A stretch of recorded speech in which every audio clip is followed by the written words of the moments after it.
मित्रों, आजकल ब्राह्मणों के खिलाफ एक मुहिम सा चल गया है। इसमें जो भी सच हो, लेकिन आज इस वीडियो में हम इस बात की पड़ताल करेंगे कि असली दोषी ब्राह्मण कौन है। वीडियो शुरू करने से पहले प्रारंभ में ही हम यह कह देना चाहते हैं कि इस चैनल का उद्देश्य किसी जात, भाषा, धर्म, संप्रदाय आदि का विरोध नहीं है।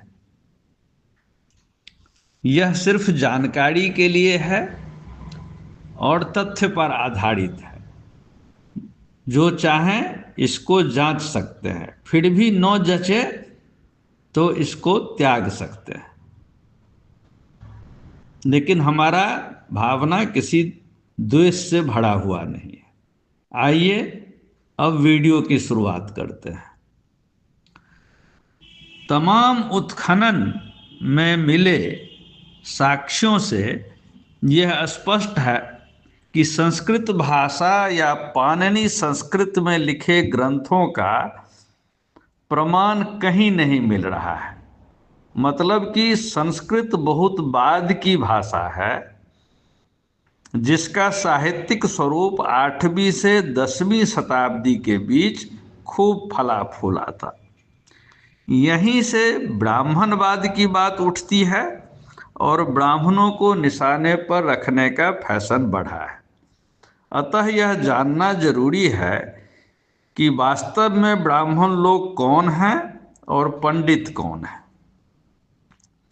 यद्यपि आज पंडित शब्द केवल ब्राह्मणों को इंगित करने के लिए प्रयोग किया जाता है, किंतु यह शब्द बहुत पुराना है। बुद्ध ने भी अपने उपदेशों में इस शब्द का प्रयोग किया है। जैसे कि स्तूप शब्द बहुत पुराना है और बहुत कम लोग जानते हैं कि ऋग्वेद के अनेक ऋचाओं में स्तूप शब्द का उल्लेख हुआ है। बौद्ध धर्म में स्तूपों का बहुत महत्व है, यह सभी जानते हैं। ऋग्वेद में स्तूप शब्द मिलता है। इससे यह साबित होता है कि बुद्ध वेद विरोधी नहीं थे। बुद्ध ने पंडित उन्हें कहा जिन्होंने ग्रंथों को अपने अनुभव से समझा और जाना हो। बाद में इस शब्द का अर्थ विद्वान कर दिया गया। यह ध्यान में रखने योग्य बात है कि शाक्य मुनि गौतम 28वें बुद्ध थे और यह पंडित शब्द उनसे बहुत पहले का है। जैसे कि मुसलमान शब्द इस्लाम के आविर्भाव से पहले का है। अशोक के शिलालेख और स्तंभ लेख में समन और बमन शब्द का उल्लेख हुआ है। समता का भाव रखकर जीने वाले समन थे, समनी कहलाते थे, और साधना, तर्क तथा अनुभूति से ज्ञान प्राप्त कर चुके लोग बमन कहलाते थे। सीधे शब्दों में कह सकते हैं कि प्राचीन भारत में ब्रह्मचारी और वानप्रस्थी को समन तथा सिद्ध सन्यासियों को बमन कहा जाता था। सम्राट अशोक के ही खरोष्ठी लिपि के अभिलेखों में जो गांधार एवं उसके पड़े अफगानिस्तान और बाद के प्रांतों में मिलता है, उसमें शमन तथा बमन को बदलकर श्रमण और भ्रमण बना दिया गया है। समुद्रगुप्त के प्रयाग प्रशस्त के लेख में बमन के बदले बाभनेश दिखता है। ब्राह्मणों के लिए बाभन शब्द आज भी सुनने को मिलता है। संस्कृत में समन को श्रमण तथा बमन को ब्राह्मण लिखा जाने लगा। श्रमण अर्थात आत्म साक्षात्कार के लिए श्रम या साधना करने वाले साधक थे। हिंदू धर्म वालों के लिए श्रमण किसी काम का नहीं रहा, क्योंकि वहाँ साधना को आलस्यपूर्ण भक्ति से प्रस्थापित कर दिया गया। बमन अर्थात ब्राह्मण श्रेष्ठता का प्रतीक बनकर हिंदू धर्म में छा गया। लगभग सारे ऋषि मुनि ब्राह्मण के ही प्रतीक बना दिए गए। इसलिए भ्रमवश लोग हिंदू धर्म को ब्राह्मण धर्म भी बोलने लगते हैं। यह सब बौद्ध धर्म के विभाजन और पतन के बाद हुआ। दीपवंश और महावंश जैसे ग्रंथों को पढ़ने से साफ लगता है कि यह पतन और विभाजन मतलब इसके मूल में मुख्य रूप से बाहर से आए ग्रीक और आर्य यानी ईरान तथा मध्य एशिया के भिक्षु लोग थे। ईरान का पुराना नाम पारस या फिर आर्याना था। विभाजन के बाद एक एक करके बुद्ध के अनुयायी बिखरते चले गए और लगभग 18 शाखाओं में बट गए। इन्होंने अपने हिसाब से नियम और ग्रंथ बना लिए। परिणाम यह हुआ कि बुद्ध की मूल शिक्षा ही खो गई। इसी के कारण से आज बुद्ध धर्म बिल्कुल ही सनातन धर्म से अलग दिखाई देता है।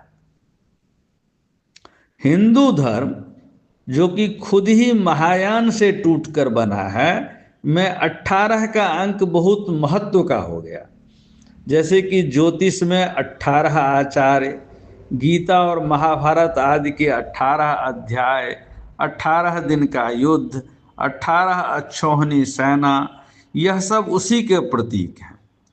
ब्राह्मणों के भी शुरू में 18 गोत्र ही बनाए गए थे जो बाद में बढ़ गए। आज देश में इस कारण से 3 तरह के ब्राह्मण हैं। विदेशी लोग जो खुद को देव, भूदेव या भूसुर कहते थे और ब्रह्मा के मुख से उत्पन्न बताते थे। ये लोग सत्ता से जुड़े होने के कारण बहुत प्रभावशाली थे। आजकल यह समुदाय समाज में ब्राह्मणों की मुख्य धारा में बहुत कम है।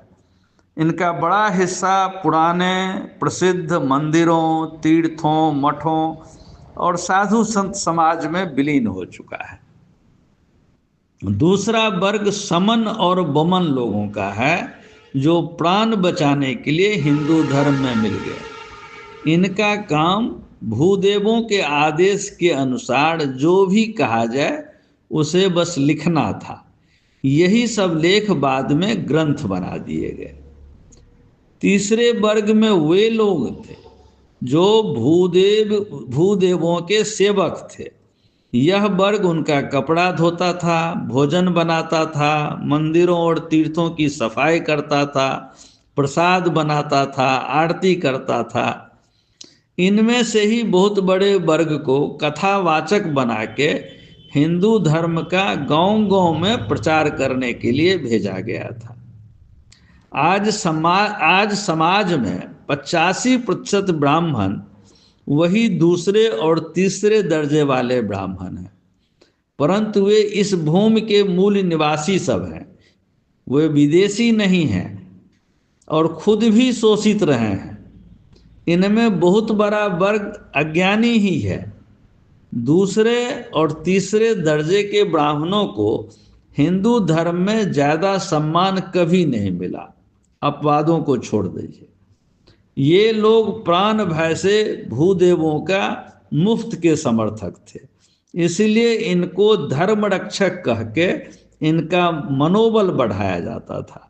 सही कहा जाए तो इन कमजोर देसी ब्राह्मणों को मूर्ख बनाया गया था। शंकराचार्य के बाद इनको थोड़ी बहुत जमीन आदि की इनके लिए व्यवस्था की गई थी।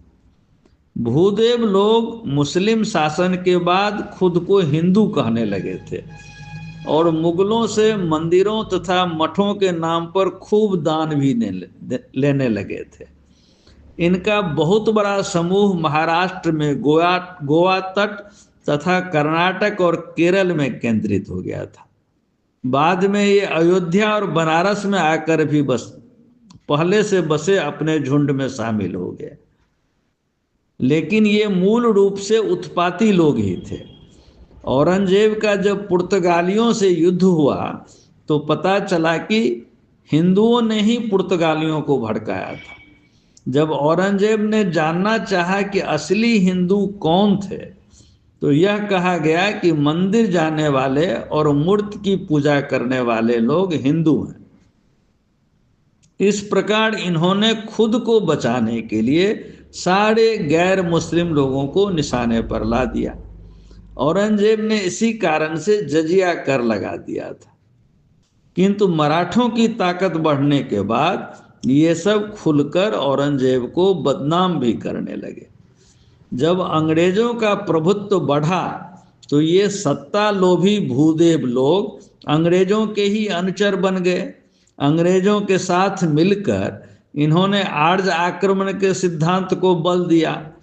भारत को आर्यों और द्रविड़ों में बांटने की नीति का भी समर्थन किया। देश में हिंदू मुस्लिम के बीच वैमनस्य बढ़ाकर आज़ादी की लड़ाई को कमजोर करने की योजना में भी इनकी मुख्य भूमिका थी। आज़ादी की लड़ाई में इन्होंने अंग्रेजों का ही साथ दिया था और देश का विभाजन भी करवा दिया। कभी किसी साधु संत ने अंग्रेजों के खिलाफ एक शब्द भी नहीं कहा और न ही देश की आज़ादी से कोई सरोकार रखा। अंग्रेजों के समय जब यह बात खुल गया कि हिंदू तो गाली सूचक शब्द है, तब ये लोग हिंदू को एक जाति बोलने लगे और धर्म को सनातन कहना शुरू कर दिया। लेकिन इससे पहले उन्होंने भारत के धर्म को हिंदू धर्म कह के सारे विश्व में विख्यात कर दिया। बाद में ये लोग खुद को सनातनी भी कहने लगे, लेकिन हिंदुत्व वाला इनका खुराफात हमेशा जारी रहा। बाहरी देश के आतंकवादी समूहों से सदैव इनका गुपचुप नाता रहा, लेकिन राष्ट्रवाद का कंबल ओढ़कर ये समाज में घूमते रहे। हिंदू और हिंदुत्व का काम साधुओं और संत समाज के जिम्मे डाल दिया। असल में यही मुट्ठी भर विदेशी ब्राह्मण हिंदू, हिंदुत्व, हिंदू भूमि, धर्म, संस्कार आदि का राग अलापते रहते हैं। कभी भी इनके मुंह से भारत भूमि नहीं निकलता है। अब ये हिंदू धर्म के कुरीतियों, अत्याचारों और शोषणों के लिए आम ब्राह्मण को दोषी ठहरा के मस्त हैं। भाले के नोक पर देश के 85% निर्दोष स्वदेशी ब्राह्मण बिना कारण टिके हैं और गालियां सुन रहे हैं।